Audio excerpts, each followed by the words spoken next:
What's up YouTube, Andre here guys, back with another video. Now, huge announcements recently from Huawei.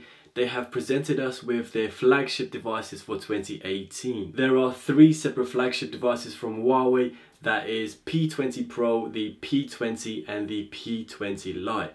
But today guys, we are focusing on the P20, comparing Sony's flagship device against Huawei's flagship device for 2018. There is a lot to talk about guys in today's video, so let's get straight into it.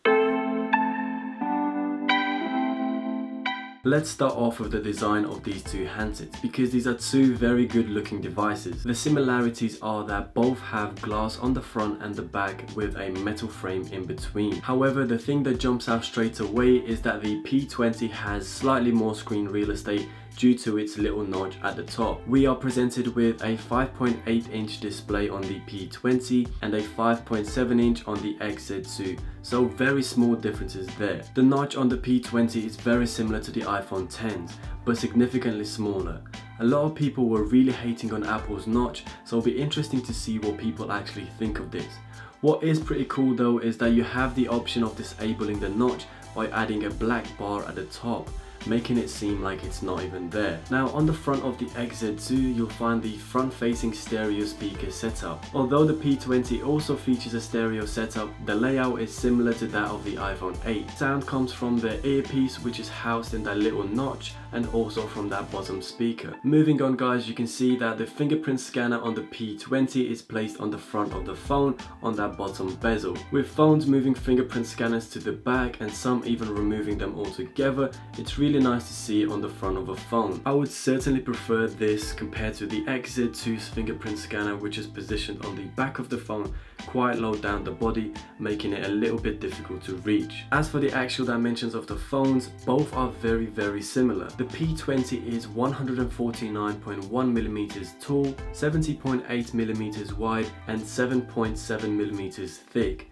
while the XZ2 comes in at 153mm tall, 72mm wide and 11.1mm thick. However, the XZ2 weighs significantly more than the P20, 165 grams compared to 198 grams with the XZ2. You may have also noticed that both the P20 and the XZ2 have taken away the 3.5mm port. So if you want to use a wired pair of headphones, you'll have to get used to an adapter, something which both of these devices include in the box. On the back, the XZ2 has a completely new layout with the camera being placed almost central to the whole body. However, the P20 has the dual lens camera setup positioned in the top left corner, looking strikingly similar to the iPhone X. Now, moving on to the actual specs of the phones, the similarities continue. With regards to the screen, they both feature an IPS LCD display. The P20 has a 1080 by 2244 pixels with an 18.7 by 9 screen ratio, while the XZ2 has an 1080 by 2160 pixels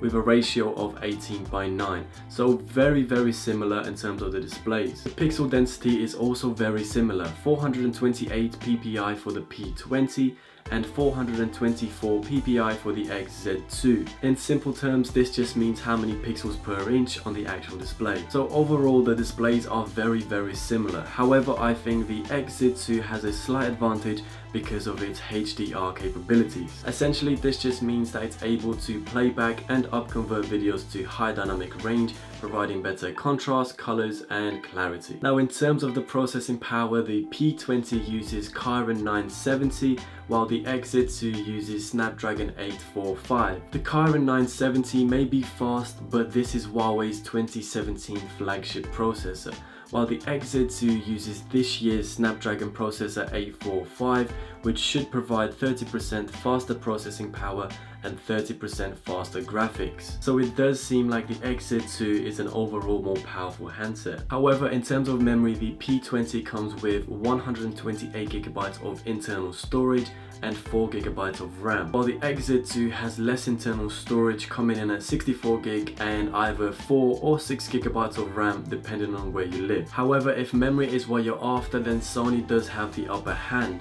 You're able to add a micro SD card up to a huge 400GB with the XZ2, whereas with the P20 you're only able to get a 256GB micro SD. Now the camera on these phones is where things get really interesting. The P20 has a dual lens camera setup on the back, a 12 megapixel f1.8 lens and a 20 megapixel with an amazing f1.6 aperture. That 20 megapixel f1.6 will allow for some amazing blurred background effects and also amazing nighttime photography, and the phone is capable of 4K video recording. The XZ2 on the other hand is a bit disappointing compared to the P20. It has a single 19 megapixel lens setup on the back with an aperture of f2.0, and it's a real shame to see such a high aperture number when the competition is offering much lower. In simple terms, this will make taking night shots a little bit more difficult with the XZ2. However, the XZ2's advantage is that it's capable of 4K video recording in HDR, which should provide amazing clarity, contrast and colors. On the front camera, the P20 continues to dominate.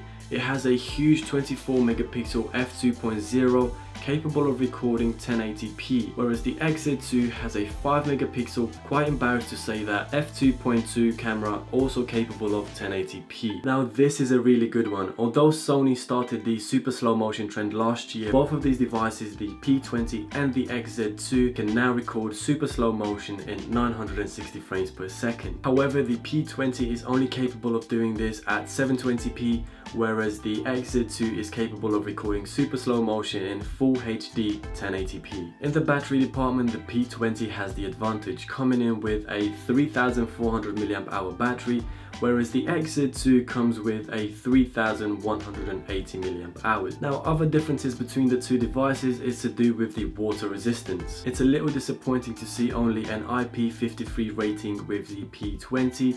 This means that the phone is only splash resistant, whereas the XZ2 is IP68 rated, water and dust resistant. That means you can submerge it underwater for 1.5 meters for up to half an hour. In addition, the XZ2 is capable of wireless charging. Although the P20 has a glass back, it does not actually support wireless charging, which is a little bit strange. Another cool feature available on the XZ2 and not on the P20 is the 3D creator. This lets you scan people, food, objects, pretty much anything you can think of and turn it into a 3D image.